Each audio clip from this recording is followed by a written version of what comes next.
नमस्कार, आप देख रहे हैं प्रदेश के सबसे भरोसेमंद news channel India news Uttar Pradesh Uttarakhand. मैं हूं आपके साथ सौरभ त्रिपाठी। 5 की पंचायत में आज चर्चा होगी प्रयागराज से सामने आए हैरान और परेशान कर देने वाले मामले को लेकर।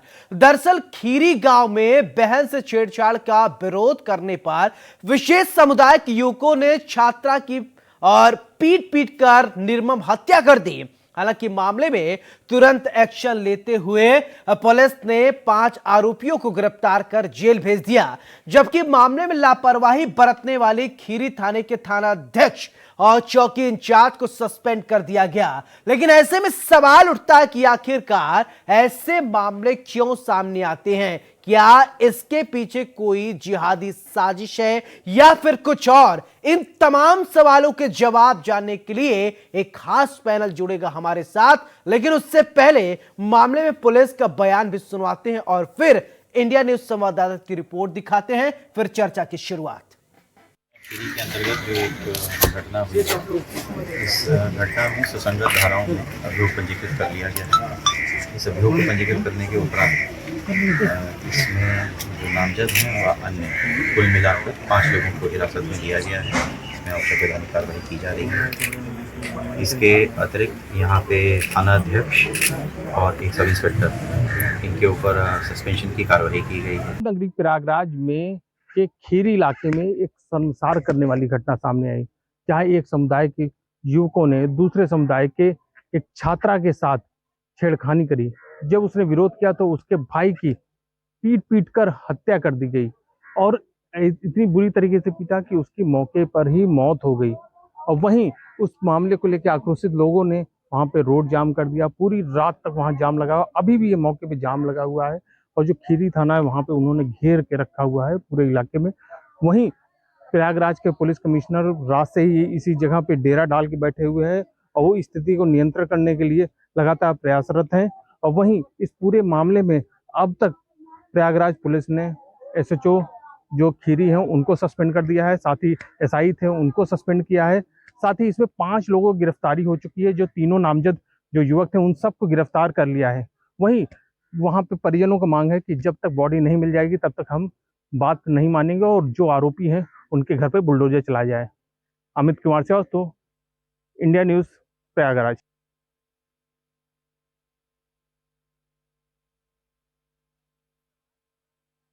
प्रदेश में कौन है जो माहौल खराब करने की कोशिश कर रहा है?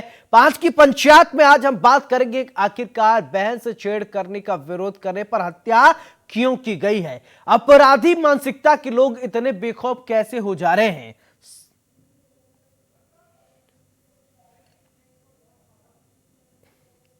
तो 5 की पंचायत में आज चर्चा करेंगे कि एक तरफ मुख्यमंत्री Yogi Adityanath law and order को मेंटेन करने की कोशिश कर रहे हैं, दूसरी तरफ कौन ऐसे लोग हैं जो प्रदेश का माहौल खराब करना चाहते हैं।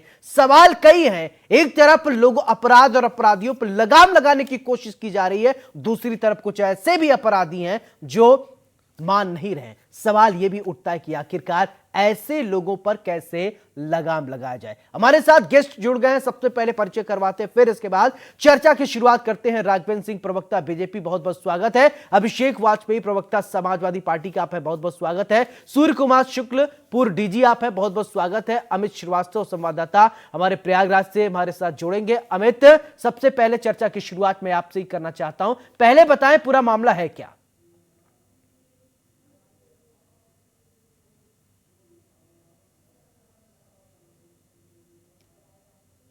चलिए ठीक है। सूर्य कुमार शुक्ला जी, पूर्व डीजी, हमारे साथ जुड़े हैं। सूर्य कुमार जी, आपसे समझना चाहेंगे, एक तरफ प्रदेश में लॉ एंड ऑर्डर को मेंटेन करने की पूरी कोशिश की जा रही है, लेकिन कुछ ऐसे आपराधिक मानसिकता के लोग हैं जो मान नहीं रहे हैं।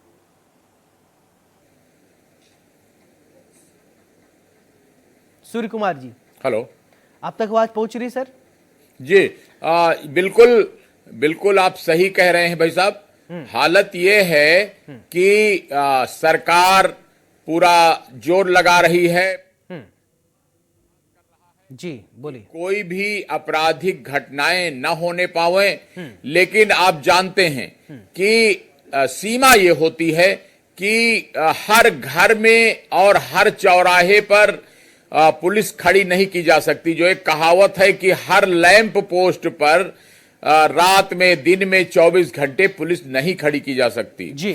तो अब इसका एक ही तरीका होता है कि हम ऐसी व्यवस्था करें कि जिससे ऐसा कानून बनावें, ऐसे कठोर दंड की व्यवस्था करें जी। कि कोई व्यक्ति इस प्रकार का दुस्साहस न करे, क्योंकि आप जानते हैं कि हमारे समाज में कुछ ना कुछ उच्छृंखल किस्म के, उद्दंड किस्म के लोग जरूर होंगे। ये हरदम से रहे हैं और हरदम रहेंगे। ये एक ही इनका तरीका है कि कठोर दंड की कार्रवाई। मैंने डीजी अभियोजन रहते हुए ये महसूस किया था जी। कि जैसे जैसे सजा का प्रतिशत बढ़ जाता है, या आपने महसूस किया होगा कि अगर सही बदमाश का इनकाउंटर हो गया और वो मारा गया, आसपास के इलाके में बदमाशों में डर बैठ जाता है जी। तो अभी आपने सुना होगा कि भारत सरकार के स्तर पर अपने देश के सारे आपराधिक कानूनों को फिर से बनाने का और उनको परिवर्तित करके समाज की जरूरत के मुताबिक परिवर्तित करके लागू करने का प्रयास हो रहा है। कमेटी उस पर बैठी है, उसमें गृह विभाग में भारत सरकार में ये प्रयास हो रहा है कि भारत का जो दंड विधान है, भारत की जो न्याय आपराधिक प्रक्रिया, जांच प्रक्रिया संहिता, क्रिमिनल प्रोसीजर कोड है और एविडेंस एक्ट अधिनियम, तीनों को बदला जाए। इसमें ये जो बहुत पुरानी परंपराएं बातें हैं और जिसके कारण तमाम अपराधी अदालतों से कानून के लूपहोल का फायदा उठाकर बच जाते हैं और वो सोचते हैं कि अरे बाद में अंत में कहीं ना कहीं तो बची जाएगी। अगर जिला अदालत की सजा भी हो गई तो हाई कोर्ट में या बिल्कुल न्याय की प्रणाली थोड़ी लंबी हो जाती है, इसलिए उनको लगता है कि बच जाएंगे। ठीक है, जरूरी है कि जल्दी से जल्दी ये परिवर्तन की जाए और साथ ही बिल्कुल लंबी लोगों का, जैसे ये पता लगा कि लड़की की छेड़खानी करने की शिकायत आई तो अब हम मौके पर जरा भी इस तरह की बात हो तो तुरंत 112 नंबर डायल करके तुरंत बिल्कुल 112 नंबर पर डायल करके सूचित करना चाहिए। अमित मेरे सहयोगी जुड़े हैं। अमित, आपसे समझना चाहेंगे कि इस पूरे मामले को लेकर अभी तक क्या कुछ इंप्लीमेंट हुआ है? जी बिल्कुल, ये पूरे मामले में अब तक पुलिस ने जो कार्रवाई करते हुए 5 लोगों को गिरफ्तार कर लिया है। जो तीनों नामजद मुलजिम थे उन सबको गिरफ्तार कर लिया है। साथ ही जो प्रधान था यूसुफ, उसको भी गिरफ्तार कर लिया गया। साथ ही कौन अन्य व्यक्ति है उसको भी गिरफ्तार कर लिया है। साथ ही पुलिस कमिश्नर प्रयागराज ने कार्रवाई करते हुए जो एसएचओ खीरी थे नवीन कुमार सिंह, उनको सस्पेंड किया है। साथ ही जो हल्के के दरोगा थे उनको भी सस्पेंड कर दिया है। और साथ ही जो डीएम ने यहाँ के जो उनको मुआवजे देने की बातें हैं कि उनको मुआवजा दिया जाएगा, उनको 10 लाख रुपए मुआवजे का भी कह दिया है कि मुआवजा आपको मिलेगा। साथ ही उनकी जो परिजन है उनकी मांग है कि एक जन को सरकारी नौकरी दी जाए, क्योंकि घर में कोई कमाने खाने वाला नहीं है इनके घर में। तो उसके लेके उन्होंने अभी भी वो चक्का जाम किए हुए हैं खीरी चौराहे पे, अभी भी वहां पे रोड जाम करके पूरे परिजन और उसके वहां के स्थानीय लोग हैं, कई गांव के लोग एकत्रित हो चुके हैं। 24 घंटे ज्यादा समय से वो सभी लोग रोड जाम करके अभी भी लगातार उनकी मांग है कि वो जो बॉडी है वो हमारे हैंडओवर की जाए, क्योंकि बॉडी नहीं दी जा रही है। इसको लेके काफी आक्रोश है, लगातार भीड़ बढ़ती जा रही है। यहाँ पे थाने पे भी घेराव करके रखा हुआ है, साथ ही चौराहे पे भी पूरा घेर कर बैठे हुए हैं। पूरे गांव के महिलाएं और सभी बच्चे से लेके हर कोई वहां पे रोड जाम करके उनकी मांग है कि सबसे पहले बॉडी दी जाए और साथ ही जो उनके जो आरोपी हैं उनके घर पे बुलडोजर चलाई जाए, उनके घरों को गिराया जाए। जी अभिषेक जी, आप इस पूरे घटनाक्रम को कैसे देखते हैं? इतना विभत्स घटना कि बहन जा रही है भाई के साथ, छेड़छेड़ का विरोध करने पर पीट के मौत के घाट उतार दिया जा रहा है, क्या कहेंगे आप? देखिए, समाजवादी पार्टी शुरू से कहती रही है भारतीय जनता पार्टी अपराधियों की संरक्षणी बनी हुई है। और जैसा कि अभी सूर्य प्रकाश जी ने कहा था, मैं बड़ा सम्मान करता हूं और बहुत ही अच्छी तरीके से जानता भी हूं, क्योंकि हम लोग कई एक साथ रह भी चुके हैं। तो मैं इसमें इतना कहना चाहूंगा, देखिए, क्योंकि अभी इन चीजों के अगर मद्देनजर आप देखेंगे, क्योंकि इन चीजों को अच्छी तरीके से जानते हैं, मैं एक बात से बिल्कुल सहमत हूं कि हर जगह पे पुलिस नहीं लगाई जा सकती, हर जगह पे चीजें नहीं हो सकती। लेकिन जब आदरणीय अखिलेश यादव जी ने डायल 100 की स्थापना की थी तो इसी वजह से की थी कि डायल 100 की स्थापना इसी वजह से थी कि पुलिस हर जगह पे सही समय पे पहुंच सके, इसी वजह से डायल 100 की स्थापना हुई थी। दूसरी बात, ये अभी इन्होंने एक बात बोली कि माननीय मुख्यमंत्री जी तो चाहते ही हैं हर एक जगह पे क्योंकि अपराध ना करे और सारी चीजें। अरे कौन सी चीजों की आप बात करना चाहते हैं? जब आज उत्तर प्रदेश की पुलिस इस कैटेगरी पे पहुंच गई है, वो खुद छिनैती करने लगी है, सोना और चांदी छीनने लगी है लोगों से, तो आगे कौन सी बात आप करना चाहते हैं? क्योंकि जब से भारतीय जनता पार्टी का राज आया है तब से आप देखिए अपराधों में भले ही इनके यहाँ एंट्री भले ना होती हो, लेकिन अपराधों में बढ़ोतरी हुई है, क्योंकि जब एंट्री नहीं होगी तो अपराधी आंकड़ों में आपराधिक। चलिए अब इसका जवाब तो राघवेंद्र जी ही दे पाएंगे। राघवेंद्र जी, अब आरोप लगाया जा रहा है अभिषेक जी की तरफ से अपराधों की एंट्री नहीं होती, मुख्यमंत्री कहते हैं कि अपराध नहीं हो रहा है और उत्तर प्रदेश भय मुक्त हो रहा है, और ये कह रहे हैं कि अपराध की एंट्री ही नहीं हो रही है। सौरभ जी कमाल की बातें ये करते हैं। उत्तर प्रदेश की जनता ने इनकी सरकारें देखी, अब ये हंसी की बातें ऐसी करते हैं। जब इनकी सरकार हुआ करती थी माफिया राज कायम हुआ करता था जी, पूरा उत्तर प्रदेश जानता है किस प्रकार से शराब माफिया एक छत्र काम करते थे। मोरंग माफिया, गिट्टी माफिया, भू माफिया, खनन माफिया, हर क्षेत्र में एक एक माफिया हुआ करता था उत्तर प्रदेश में। फिर उसकी जिले वाइज बंटवारा हुआ करता था। ये बातें किसी से छुपी है क्या? मुझे याद है शिक्षा का किस तरीके से जो स्कूल हो सकते नीलाम हुआ करते थे। ठीक है, समाजवादी पार्टी की बात ठीक है सर, आज की घटनाक्रम पे आप क्या कहेंगे राघवेंद्र जी, जो ये घटना घटी? समाजवादी पार्टी के मित्र का जवाब भी तो देना पड़ेगा। हाँ ठीक है, जवाब दीजिए, लेकिन आज की घटना पे को लेते हुए जीरो टॉलरेंस की नीति के तहत काम कर रहे हैं। आज की तारीख में उत्तर प्रदेश से संगठित अपराध बिल्कुल समाप्त हो गया है। जी हाँ, बिल्कुल सही कह रहे हैं। इस प्रकार के अपराध होने चाहिए। किसी भी सरकार में इस प्रकार का अपराध निश्चित रूप से माथे पर कलंक का दाग होता है। हम लोगों ने ये जो घटना हुई है उसको लेकर के तत्काल प्रभाव से काम किया है। इस प्रभाव को तत्काल हम लोगों ने संज्ञान में लिया है, FIR लॉन्च की गई है, संबंधित 4 थाने अध्यक्ष को तत्काल प्रभाव से निलंबित किया गया है, संबंधित 5 लोगों को हिरासत में लिया गया है, जो प्रधान था उसको हिरासत में लिया गया है। वो आज की तारीख में जितना हो सकता था उतना किया, और आगे जो होगा वो जांच चल रही है इन सबको लेते हुए।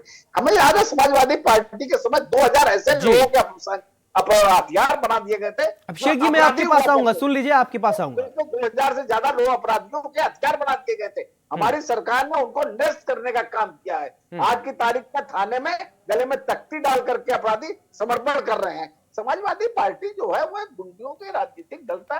जो जमीन सरकारी है वो जमीन हमारी है नारा कहने वाले किस मुंह से उत्तर प्रदेश में अपराध के बारे में बोल रहे हैं? आज की तारीख में उत्तर प्रदेश में योगी आदित्यनाथ की सरकार ठसक के साथ सरकार चला रही है, और जो है संगठित अपराध बिल्कुल शून्य हो गया है। हमारे माननीय जो पुलिस के जो अधिकारी सूर्य कुमार जी बैठे हुए हैं, उन्होंने अच्छी तरीके से अपनी बात रखी हुई है।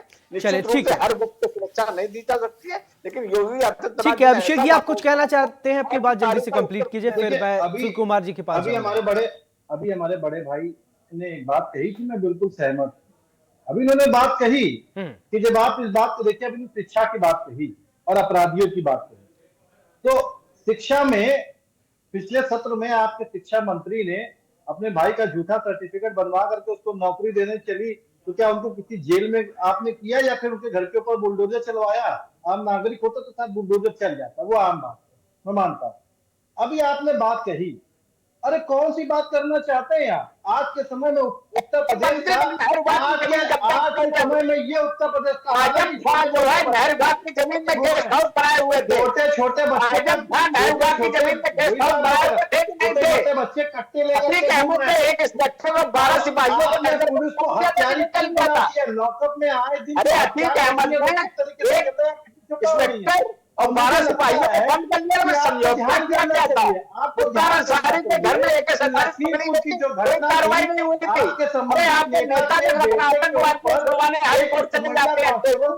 आपके नेता आतंकवादियों को छुड़ाने इलाहाबाद हाई कोर्ट चले जाते हैं। अपराध के विषय में तो आपको सुन तो लीजिए, अपराध के विषय में तो आपको मिर्ची लग रही है। आतंकवादियों को छुड़वाने इलाहाबाद हाई कोर्ट चले जाते हैं, हलफनामा देते हैं, कहते हैं छोड़ दीजिए, इससे हिंदू मुस्लिम सवाल क्या होगा। अखिलेश जी बाद में उन्हीं अपराधियों को फांसी की सजा अखिलेश जी, इनके अपराधियों चलिए को ठीक है कब क्या हुआ, ठीक है, अतीत की पुरानी बातों को अभी छोड़ते हैं, नए मौजूदा हालात की बात करते हैं। ठीक है अभिषेक जी, जल्दी से कंप्लीट कीजिए अपनी बात। बिल्कुल, देखिए मैंने टोका नहीं, मुझे पूरा समय चाहिए। देखिए सबसे बड़ी चीज की हमारे राघवेंद्र भाई को समझना चाहिए कि लखीमपुर की घटना याद होगी शायद इनको, इनके नेता के बेटे ने महिला कांस्टेबल को छेड़ा था और पूरे वहां के लोगों इस मुद्दे पे बात कीजिए, अपराध और अपराधियों पे कैसे लगाम लगाया जाए। अभिषेक जी, छीटाकशी नहीं, अपराध और अपराधियों पे कैसे लगाम लगाया जाए, इस पर विषय पर बात करते हैं। अभिषेक जी, हाँ जी जी,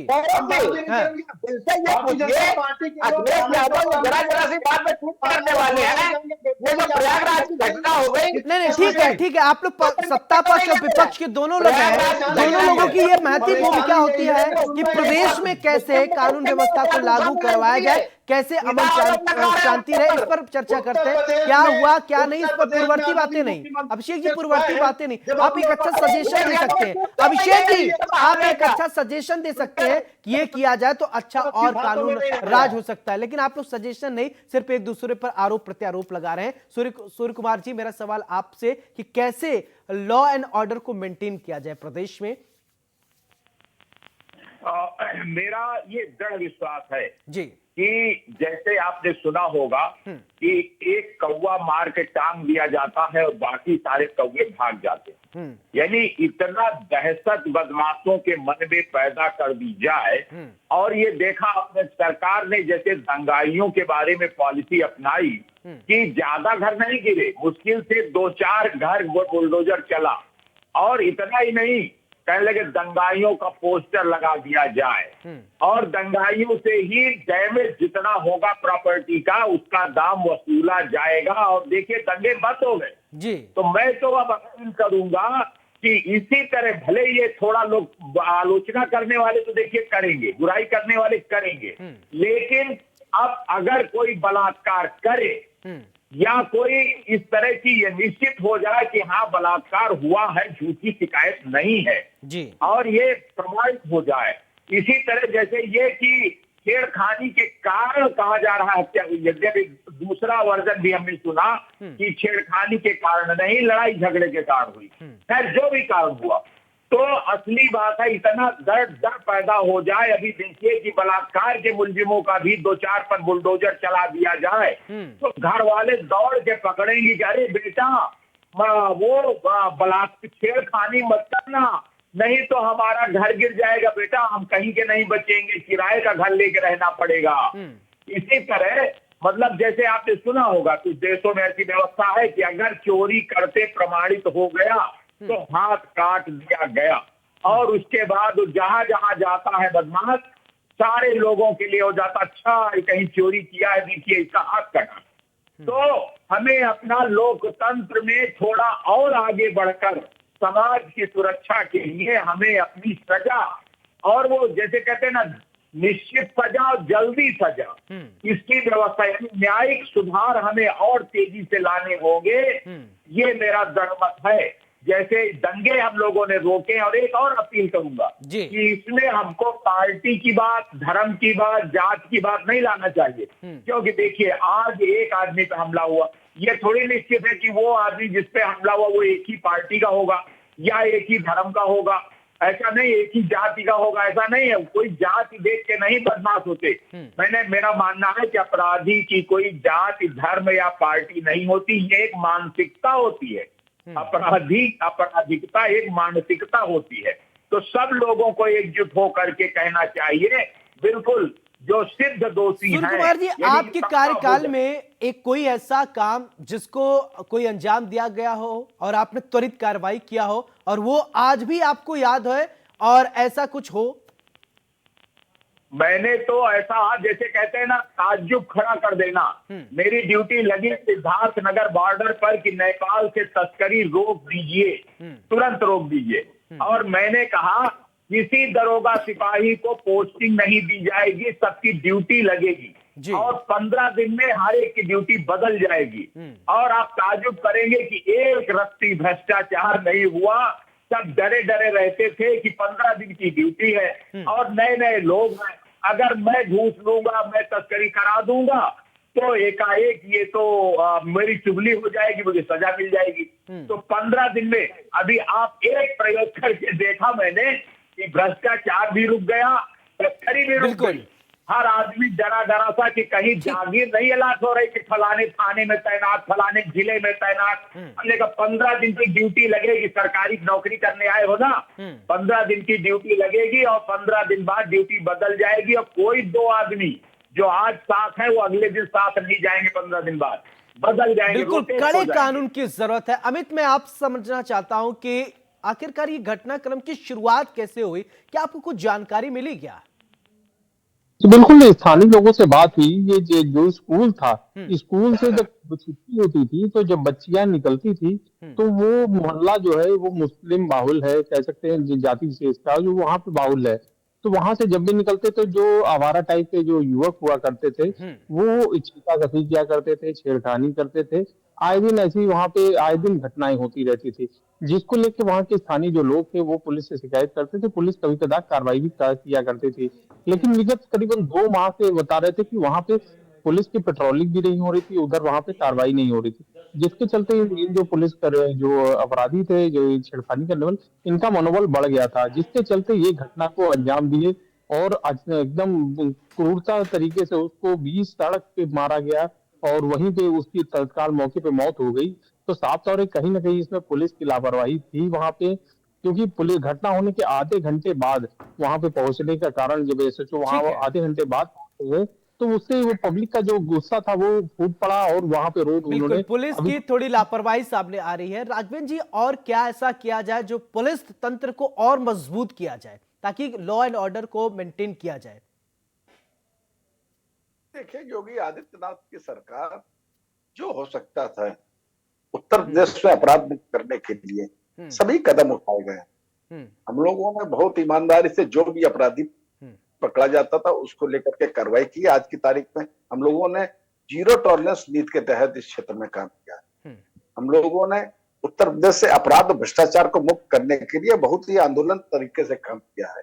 तभी तो आज की तारीख में उत्तर प्रदेश से जो संगठित अपराध है, अभी हमारे पुलिस महकमे के अधिकारी बैठे हुए हैं, वो इस बात को स्वीकार करेंगे। राजनीतिक दलों की तो अपनी अपनी मजबूरियां होती हैं। आज की तारीख में संगठित अपराध उत्तर प्रदेश से बिल्कुल साफ हो। ठीक है अभिषेक जी आपसे, ठीक है सर आपकी बात है। अभिषेक जी आपसे फाइनल कमेंट, क्या किया जाए, कुछ आपका जो सुझाव जो लॉ एंड ऑर्डर और मजबूत हो? देखिए, ये तो इच्छा शक्ति के ऊपर है और क्योंकि जब बात आप कहते हैं तो इस चीज को समझना पड़ेगा कि हम जो उत्तर प्रदेश जिन हाथों में चल रहा है क्या वो सुरक्षित हाथों में है? जी, उसके आगे तो आप समझदार हैं, क्योंकि मुझे ज्यादा कुछ बोलने की जरूरत नहीं। सूर्य कुमार जी आपसे समझना चाहेंगे, और सर ये आपका फाइनल कमेंट है कि क्या किया जाए, पुलिसिया तंत्र में क्या कुछ तब्दीली करने की जरूरत है? सर अगर आपका कोई सजेशन है तो आप दे सकते हैं। जैसे पब्लिक में अभी जागृति नहीं कि जैसे ही छेड़खानी हो रही थी तो 1090 बना है, 112 बना है, इमरजेंसी गाड़ियां आती हैं, तुरंत आती हैं, लेकिन अभी सारे लोगों को पता ही नहीं है, इसलिए उन्होंने नहीं बुलाया। नहीं तो वो समय से बुला लेते, गाड़ी आगे खड़ी हो जाती और उन लोगों को पकड़ लेती। नंबर 2 बात कि जहां कहीं इस तरह की घटनाएं होती हैं, हर सरकार हर पुलिस ये चाहती है कि बिल्कुल क्राइम कंट्रोल में रहे, लेकिन नीचे लेवल पर जो सिपाही के लेवल पर, दरोगा के लेवल पर उतनी सख्ती नहीं होती और इसके कारण जहां नहीं होती वही ऐसी घटनाएं हो जाती हैं। बिल्कुल, तो इन पर कठोर कार्रवाई होनी चाहिए, इनकी जिम्मेदारी होनी चाहिए कि अगर वहां पर इस तरह का मर्डर हो गया तो तुमको बर्खास्त कर दिया जाएगा, तब सख्ती की जाएगी, सस्पेंड किया जाएगा। तो ये पुलिस का भी सख्ती की जरूरत है। बिल्कुल इस तरीके की जरूरत है जैसा कि आप बता रहे हैं। राघवेंद्र जी बहुत बहुत शुक्रिया आपका, अभिषेक जी आपका भी बहुत बहुत शुक्रिया, सूर्य कुमार शुक्ला जी आपका भी बहुत बहुत शुक्रिया, अमित आपका भी बहुत बहुत शुक्रिया। तो आज 5 की पंचायत में हमने समझा और ये जाना कि आखिरकार प्रदेश में एक तरफ लॉ एंड ऑर्डर को मेंटेन करने की कोशिश की जा रही है, भरपूर कोशिश की जा रही है, लेकिन कुछ लोग ऐसे भी हैं जो माहौल खराब करने की कोशिश कर रहे हैं। ऐसे माहौल खराब करने वाले लोगों को पुलिस को आइडेंटिफाई करना है और फिर उन पर त्वरित और कठिन और फास्ट ट्रैक के माध्यम से जल्द कार्रवाई हो ताकि एक संदेश अच्छा प्रेषित हो। इस 5 की पंचायत में मेरे साथ फिलहाल इतने। नमस्कार।